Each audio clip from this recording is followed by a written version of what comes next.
आज म आफ्नो भोल्युम अलि घटाउँछु र आफ्नो शैली बारे पनि केही भन्छु। कुरा उज्यालो र अँध्यारोको हो।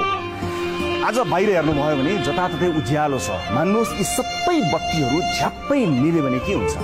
निष्पट्ट अँध्यारो हुन्छ र अँध्यारो कसैलाई मन पर्दैन।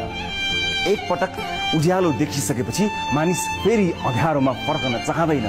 मैले आफ्नो जीवनका स्वर्णिम 14 वर्ष परदेशमा बिताएँ, जहाँ निकै उज्यालो थियो। मैले यहाँ भन्न खोजेको उज्यालो बत्तीको उज्यालो होइन, मैले भन्न खोजेको उज्यालो शिक्षाको उज्यालो, न्यायको उज्यालो, सबै खाले विभेदहरू हटेको उज्यालो, धर्म, लिङ्ग, जाति, समुदाय, भूगोलका कारण कसैले पनि अपहेलित र अपमानित हुनु नपर्ने समाजको उज्यालो।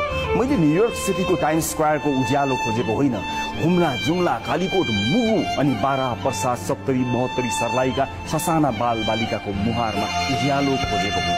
एकाध अपवादका घटनाहरू बाहेक मैले 14 वर्षमा देखेको उज्यालो मानव अधिकारको उज्यालो, वर्गीय, लैङ्गिक, जातीय, क्षेत्रीय विभेदविहीन समाजको उज्यालो हो। मैले 14 वर्ष विदेश बस्दा उज्यालो देखेँ। फर्किएर भेटिएको अँध्यारोप्रति आपत्ति जनाउने रुधो गरेँ।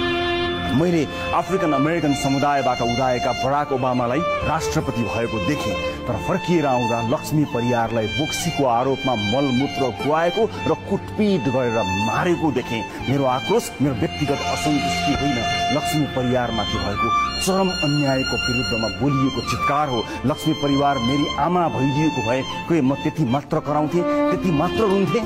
इनफ्याक्ट म त रुन पनि गएँ। महिलाहरूलाई जुन सम्मान अवसर दिइएको उज्यालो मैले 14 वर्ष देखेँ। फर्किएर आउँदा भोले बाबा भन्ने जन्तुले राधा चौधरीलाई लात्ताले हिर्काएको निष्पट्ट अँध्यारो देखेँ। यस्तो देख्दा चिच्याउन मात्र होइन, बहुलाउन पनि पाइन्छ। उज्यालो देखेपछि फेरि अँध्यारो हुँदा अत्यास लाग्छ।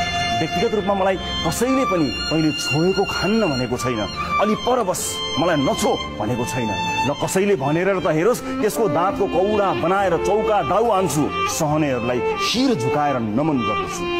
मैले देखेको समाज यति उज्यालो थियो कि मेरो देशमा त मान्छेले मान्छेलाई छुँदैन भनेको भए नपत्याएर पहिला एक लट हाँस्थे र मैले अझै हो भनेर जोड दिएको भए मलाई पागलखानामा भर्ती गरिसकेका हुन्थे। सहरमा बसेर ठुला कुरा गरेर हुँदैन, गाउँ घरमा अझै पनि मान्छेले मान्छेलाई छुँदैन अनि ठुलो स्वर हुँदैन।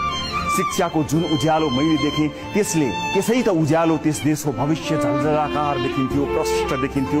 हरेक बालबालिकाहरूले गुणस्तरीय शिक्षाको बराबर अवसर पाएको उज्यालो देखेर आएको मैले कालीकोट जाँदा 10 कक्षामा पढ्ने विद्यार्थीको अक्षर र ज्ञान हेरेँ, 70 को मुसहर बस्तीका बालबालिकाको शैक्षिक स्तर हेरेँ, स्कुल हेरेँ, मास्टर हेरेँ, हेडमास्टर हेरेँ, मिनिस्टर हेरेँ। आफै कस्तो अँध्यारो! यी सबै कहाली लाग्दो यही अँध्यारोले मलाई चिच्याउन बाध्य बनाएको हो। यो देशको इतिहासमा आजसम्म भएका र अहिले विद्यमान शिक्षा मन्त्रीका छोराछोरीले पाएको शिक्षाको गुणस्तर हेर्नुहोस् र विपन्न बस्तीका नागरिकका छोराछोरीको शिक्षाको स्तर हेर्नुहोस्। रगत उम्लिन्छ सर, रगत उम्लिन्छ। आज उज्यालो दिन भएकाले कन्ट्रोल गरौँ।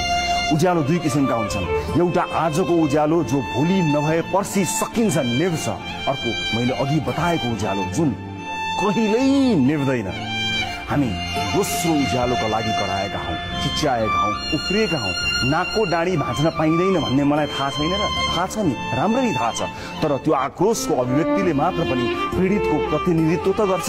हामी देउबा कतिपटक प्रधानमन्त्री भए भनेर गन्न बसेका ढाक्रे हौँ र? हिमाल, पहाड, तराई, मधेसका बस्तीका बालबालिकाले उचित शिक्षा, पौष्टिक आहार पाए कि पाएनन्? वृद्ध, रोगी, असहाय